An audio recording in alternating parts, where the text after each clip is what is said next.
ಇನ್ನು ಬಳ್ಳಾರಿಯಲ್ಲಿ ಮಾಜಿ ಸಿಎಂ ಸಿದ್ದರಾಮಯ್ಯ ಮಾತನಾಡುವಂತಹ ವೇಳೆಯಲ್ಲಿ ಪ್ರಧಾನಿ ಮೋದಿ ಗಾಂಧಿಯನ್ನ ಕೊಂದಂತ ಗೋಡ್ಸೆ ವಂಶಕ್ಕೆ ಸೇರಿದವರು, ಕಾಂಗ್ರೆಸ್ ಕೊಟ್ಟಂತಹ ಸ್ವಾತಂತ್ರ್ಯದಿಂದಾಗಿ ಮೋದಿ ಪ್ರಧಾನಿಯಾಗಿದ್ದು ಅನ್ನುವಂತ ಮಾತನಾಡ್ತಾ ಇದ್ದಾರೆ. ಕಾಂಗ್ರೆಸ್ ಕೊಟ್ಟಂತ ಸ್ವಾತಂತ್ರ್ಯದಿಂದಾಗಿ ಮೋದಿ ಪ್ರಧಾನಿಯಾಗಿದ್ದು, ಪ್ರಧಾನಿ ಮೋದಿ ಗಾಂಧಿಯನ್ನ ಕೊಂದಂತಹ ಗೋಡ್ಸೆ ವಂಶಕ್ಕೆ ಸೇರಿದವರು ಅನ್ನುವಂತ ಮಾತಾಡ್ತಿದ್ದಾರೆ. ಇನ್ನು ಸಿದ್ದರಾಮಯ್ಯ ಮತ್ತೆ ವಾಗ್ದಾಳಿಯನ್ನು ಮುಂದುವರಿಸ್ತಾ ಇದ್ದಾರೆ ಪ್ರಧಾನಿ ಮೋದಿ ವಿರುದ್ಧ. ಬಳ್ಳಾರಿ ಜಿಲ್ಲೆ ಸರಗುಪ್ಪದಲ್ಲಿ ಮಾಜಿ ಸಿಎಂ ಸಿದ್ದರಾಮಯ್ಯ ಕೊಟ್ಟಿರುವಂತಹ ಹೇಳಿಕೆ ಇದು. ಮೋದಿ ಹುಟ್ಟಿದ್ದು 1951ರಲ್ಲಿ, ನಾನು ಹುಟ್ಟಿದ್ದು 1947ರಲ್ಲಿ. ನರೇಂದ್ರ ಮೋದಿ ನನಗಿಂತ ಚಿಕ್ಕವರು ಅಂತ ಹೇಳಿ ಸಿದ್ದರಾಮಯ್ಯ ಹೇಳಿದ್ರು.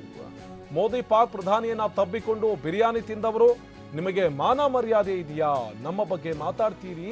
ಮೋದಿ ಬಾಗಲಕೋಟೆಯಲ್ಲಿ ಭಾವನಾತ್ಮಕ ವಿಚಾರವನ್ನ ಪ್ರಸ್ತಾಪಿಸಿದ್ದಾರೆ. ಬಾಗಲಕೋಟೆ ಬಾಲಾಕೋಟ್ ಅಂತ ಮೋದಿ ಹೇಳಿದ್ದಾರೆ. ಸರ್ಜಿಕಲ್ ಸ್ಟ್ರೈಕ್ಗೆ ಮೋದಿ ಗನ್ ತೆಗೆದುಕೊಂಡು ಹೋಗಿದ್ರ ಅನ್ನುವಂತಹದ್ದನ್ನು ಕೂಡ ಮಾಜಿ ಸಿಎಂ ಸಿದ್ದರಾಮಯ್ಯ ಮಾತಾಡಿದ್ರು. ಬಾಗಲಕೋಟೆ ಬಂದು ಭಾವನಾತ್ಮಕವಾದಂತ ವಿಚಾರಗಳನ್ನ ಅಮೆರಿಕ, ಪಾಕಿಸ್ತಾನ ಮತ್ತು ಭಾರತದ ವಿಚಾರಗಳನ್ನ ಪ್ರಸ್ತಾಪ ಮಾಡಿದ್ದಾರೆ.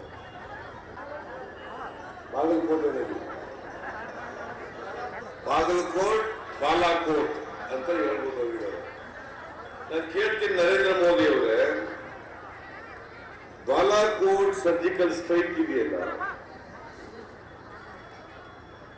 ನೀನೇನ್ ಬೆಂತಕ್ಕೆ ಹೋಗಿದ್ಯಾ ಹೊಡೆಯಕ್ಕೆ?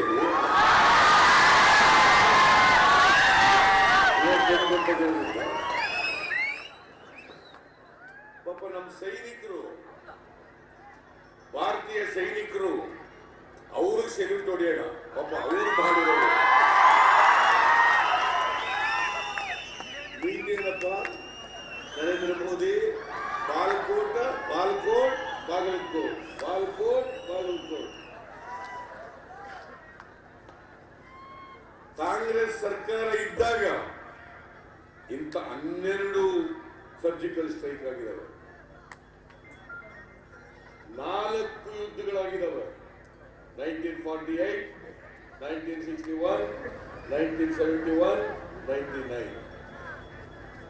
ಆಗ ನರೇಂದ್ರ ಮೋದಿ ಇದ್ದ, ನರೇಂದ್ರ ಮೋದಿ ಇದ್ನೇನ್ರಿ ಆಗ?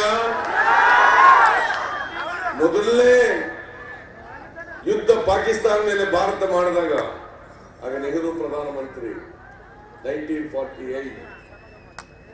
ಈ ನರೇಂದ್ರ ಮೋದಿ ಹುಟ್ಟೇ ಇರಲಿಲ್ಲ ಆಗ. ನರೇಂದ್ರ ಮೋದಿ ಹುಟ್ಟಿದ್ದು 1951. ಮತ್ತೆ ನಾನು ಬಾಗಲಕೋಟ್ ಸರ್ಜಿಕಲ್ ಸ್ಟ್ರೈಕ್ ಮಾಡಿದೆ. Bagalkot surgical strike.